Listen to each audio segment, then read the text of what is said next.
bienvenue sur ma chaîne, bienvenue sur Canal Beauté. Donc, je fais aujourd'hui la suite du vidéo que je vous ai faite concernant les pinceaux pour les yeux. Aujourd'hui, j'avais envie de vous parler de pinceaux encore une fois, mais cette fois-ci au niveau du teint.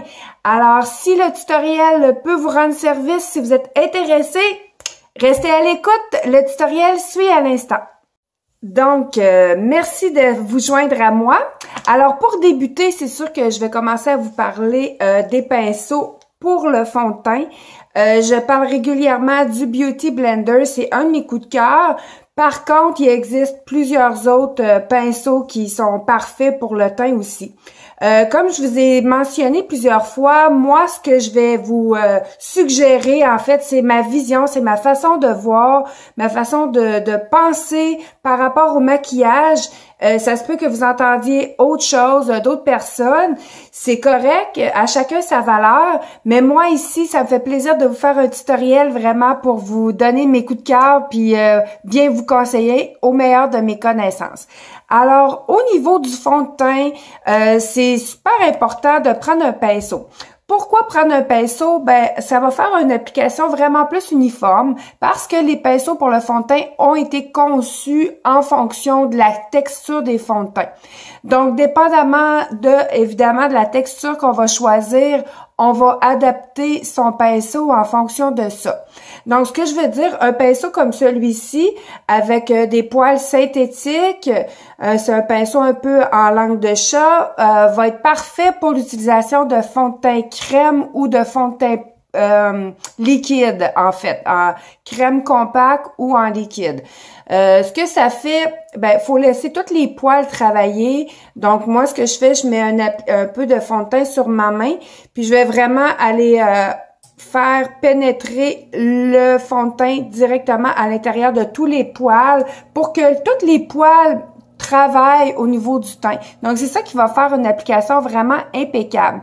Puis aussi, la bonne raison, ben, c'est que ça prend moins de produits. Évidemment, on va gaspiller moins de fond de teint. Si vous prenez une éponge, ben une éponge, c'est quoi sa fonction, c'est d'absorber, hein.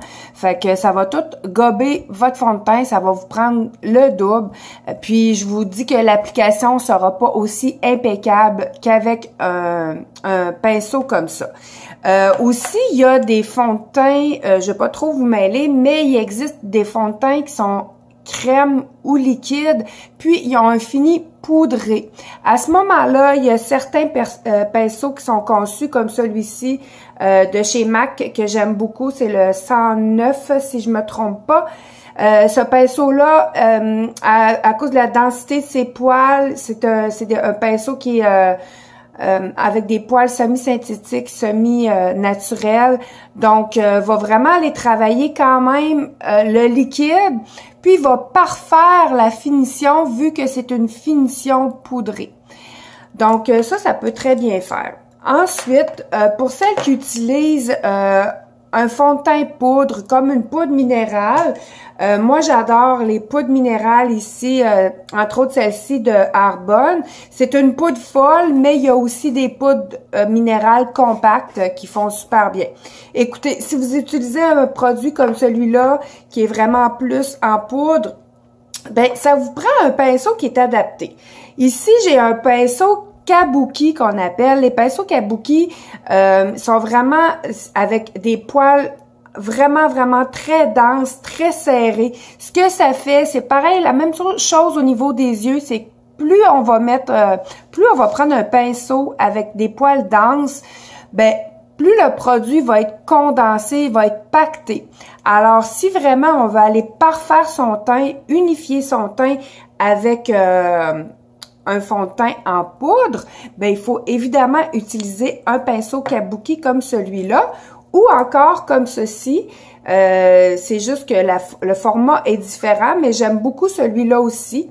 Donc, c'est des pinceaux qui servent super bien. Celui-là, je l'aimerais particulièrement. Les poils sont un petit peu moins denses.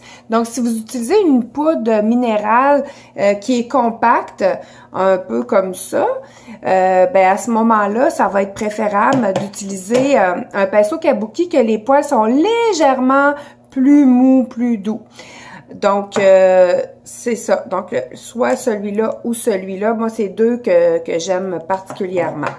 Ensuite, vous allez avoir le pinceau extra fluffy, des gros pinceaux comme ça. Ça, c'est parfait pour aller mettre la poudre de translucide, la poudre de finition, parce que c'est sûr que si on utilisait déjà un fond de teint crème ou un fond de teint liquide, ben on veut pas aller alourdir son teint encore plus. Donc, si vous utiliseriez un pinceau kabuki pour votre poudre translucide, ça serait vraiment trop lourd pour le teint. Puis ça risque de faire craqueler aussi votre fond de teint. Donc, on veut y aller par parcimonie, on veut y aller vraiment très légèrement.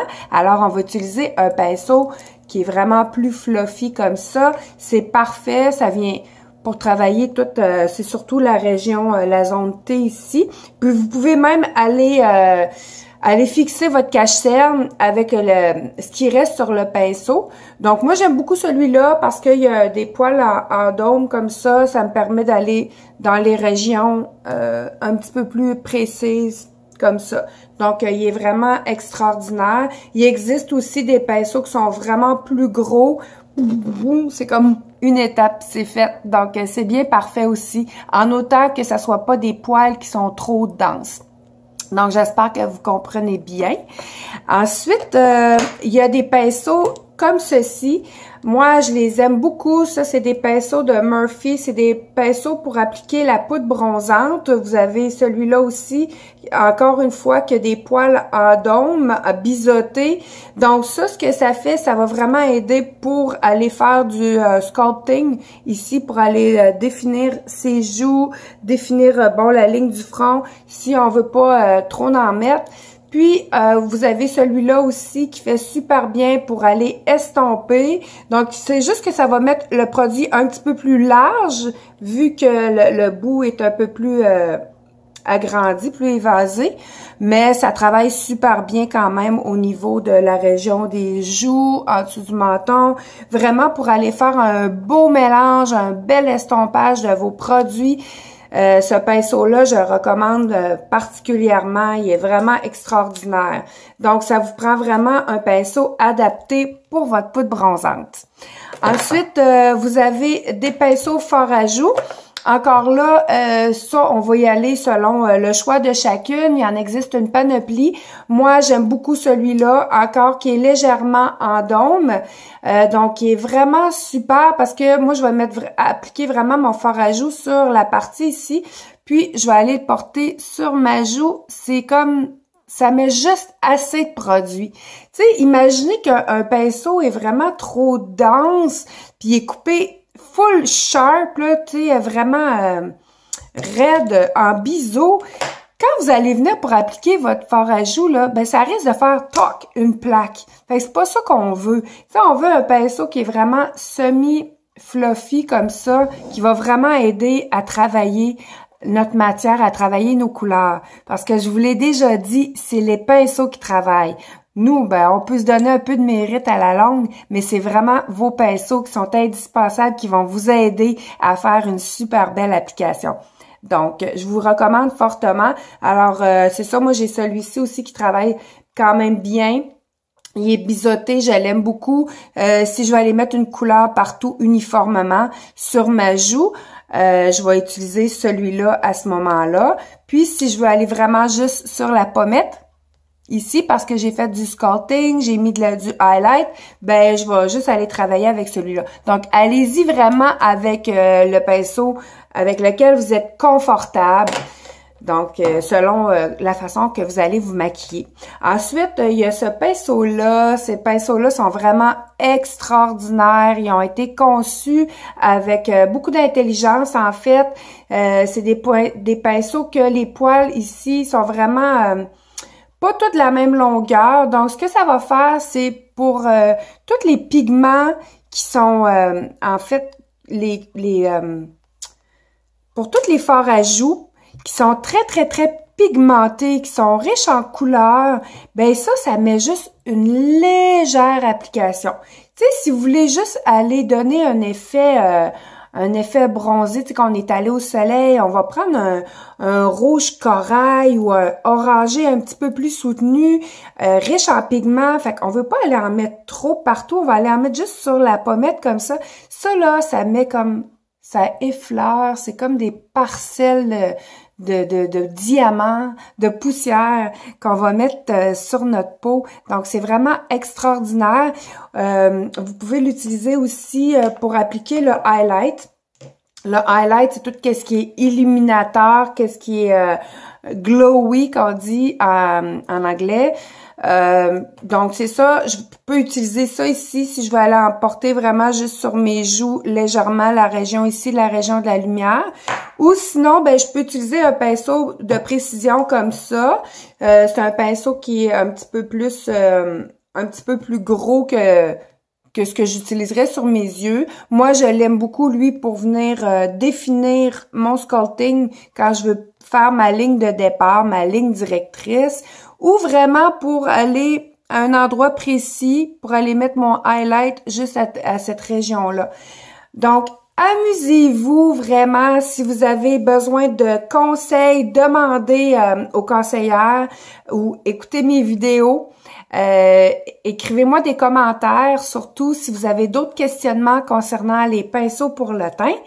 Alors, j'espère que cette vidéo vous a été utile. Je vous remercie beaucoup d'avoir regardé et surtout, n'oubliez pas de vous abonner à ma chaîne. Ça me fait super plaisir. Je vous remercie.